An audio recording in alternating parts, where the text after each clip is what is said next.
Hello and welcome back to the Runaway American UK edition. We are checking out another Bob Mortimer, Would I Lie to You? This is the shocking reason the police ordered Bob out of town. What could that be? Will it be true? Will it be false? You never know with Bob, do you? So let's get into it. We'll see. I feel like I've on a streak a little bit. I've gotten, I think, one wrong so far with Bob. But let's see if I can continue, because honestly, who knows? The police once ordered me to leave town, unspecified, because I was frightening the locals. David's team, what do you think? Could you give us some context, Bob? I'll give you the name of the town. It was Castle Douglas. Where is that? It's southwest Scotland. And why were you in Castle Douglas? Was it a tour or something? No, it was a long time ago. I was only 17, 18, that kind of age. And... a numerical age, that kind. Rather than Around. iron or bronze. That's a different kind of... I was with two friends trying to get as close to the Gulf Stream as I possibly could. What? What do you mean you wanted to get close to the Gulf Stream? It seemed such an appealing, far-off, miraculous thing, this hot stream of water so near us, that it was hard to believe in it just from the textbooks. But it's not like a spa. It's a massive flow within the ocean. Yeah, but you can't see it. Well, if you're at the Logan Botanical Gardens...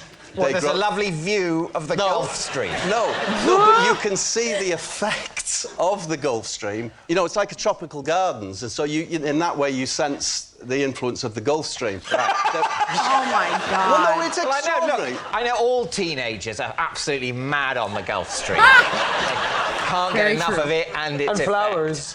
But that was one reason amongst many. But the police of Castle Douglas don't mind the teenagers who'll flock there to admire the effect of the Gulf Stream. So what was it that you did that put their noses out of joint?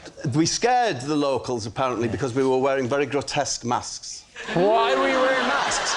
If you're going to gardens, why would you wear a mask? Ah, well, here's the thing. That's a perfect question. Yeah. Just before you answer it, have a minute. Have a think it over. We were travelling in a Morris Minor, and we were sleeping in the car. There was three of us. There's me mate Harry Harriman and Steve. Steveman. Oh, my God. Okay, this is where he tripped me up last time, by the way, guys. It was the story when he was telling from his youth, and I was like, there's no way it's true with the guys' names. Like, the kids' names were just ridiculous. So I'm like, okay, maybe he just has ridiculous named friends. Because that was Harry Hammond, did you say? Steve, by the way. He was... You just called Steve, by the way. He was. Steve, by the way. Probably like... Steve, by the way, as in incidentally. Yes. By the way. Anyway, we had these... You're wearing these masks? We're wearing these grotesque... Why are we wearing these masks? We're wearing these masks because we didn't have anywhere to sleep and we were sleeping in the car. Right. They'd been given us by Harry Harriman's mum, yeah? To keep us warm at night. Oh, come on. Of the heat generator. What, grotesque latex masks? Yes. To keep you warm at night. They were just old men's masks, but they were to keep us warm. Like the Harry ski Harriman's mask mum she sold these stuff from home, and she sold another thing which was called a jobble top, yeah? Which was a bobble hat that made it into a jumper. And the big bobble was at the back, and it buttoned down the front. And that was... I'm telling you now, right, if this is a lie, and they end up saying lie, I will say to you, why did you make it more difficult for yourself?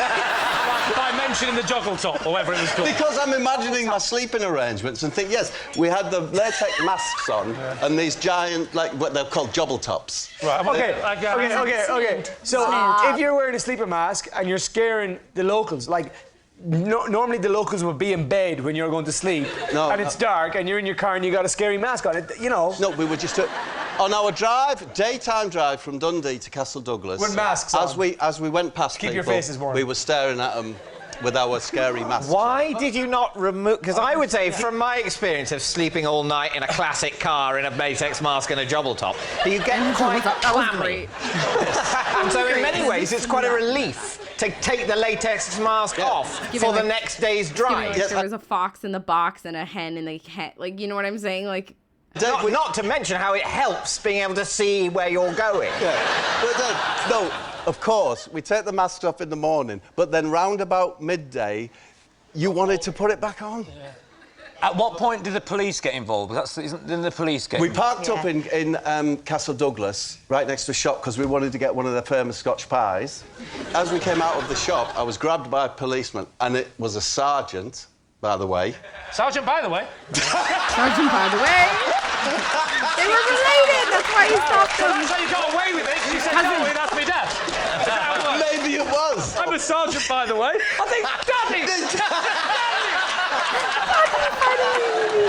So the sergeant, by the way, he took me to the police station, and So he arrested you? Yes, taken and put in a room, and then the sergeant and a plainclothes detective came in. Plainclothes detective? Oh, yeah. What? She said... CID have now got involved. And then they said, you're going to have to wait here. We've sent for a specialist from Edinburgh. and Sherlock then, Holmes is on his way. As we sat there, it came in and said, right, what's with the funny faces? They said, what's with the funny faces? So what did you say? Well, we explained what had happened, that we had these funny faces, that we slept in them, and that we're terribly sorry to have caused any offence. So presumably then they released you? Sergeant, by the way, followed us till we were out of the city limits. So that's my story. It's quite a holiday. What do you think? I know what I think. What do you think? I think it's true. You think it's true? Yeah. That's not what I think. Cian, what do you think? I'm going to go untrue. OK, Cian's going untrue. Adil's going true. David? My initial reaction is it's a lie. Let's say it's a lie. You're saying it's a lie? Yeah. My initial reaction is that it's absolutely ridiculous. But with anything with Bob, ridiculous normally means true. And he had quite a lot of little facts that he was dropping in. I remember with like the dentist one, he was like Fuji or whatever. Like he would drop in like way too many facts to the point of like, or the other one where he talked about like the meat, the pocket meat. So I'm just like, so he knew whatever that whatever the thing was that he was like wearing, as well as the mask. I'm just like, and Harry whatever Hammond and then Stephen, by the way, I'm just like, last time the way he got me tripped up was because his friends' names were so ridiculous. I was like, would he rob a convenience store in the middle of the night with his friends at camp? Yes, but would his friends have these names? Absolutely not. So I was like, I feel like this is a lie. This time though, I'm just like, I think it's true, because there was the other man who like got stopped by the border police. So I'm just like, it seems like we have these issues with the cops sometimes, and I can see Bob doing this, because apparently Bob was very mischievous as a young lad, because he did that. He like snuck into the little corner shop or something while he was in camp too with his friends. So I'm gonna say true. Oh, here we go. Bob Mortimer. Yes? Was that story true? Or was it a lie? It was true. Hey! The streak continues. Yes, it was true. The police did order Bob to leave town because he was frightening the locals. That does not surprise me with good old Bob. Bob the man. I love you so much. You're crazy. He's genuinely a nutto. And so anytime he says something like this, the only time where I remember being like, that's a flat out lie, was when he talked about the eggs, because the egg, when he was like describing it, I was like, that's not what happens with an egg if you put it. I was like, that wouldn't happen with heat. Like, and I drink up the yolk. I'm just like, no, it's too disgusting. There's no way he's doing this. The other stuff that he said so far, and as I said before, I did think he was lying when he talked about his friends, but it was because of the friends' ridiculous names. So now I know his friends have ridiculous names. So if he says ridiculously goofy friends' names, I should believe it. Okay, guys, thank you so much for joining me today.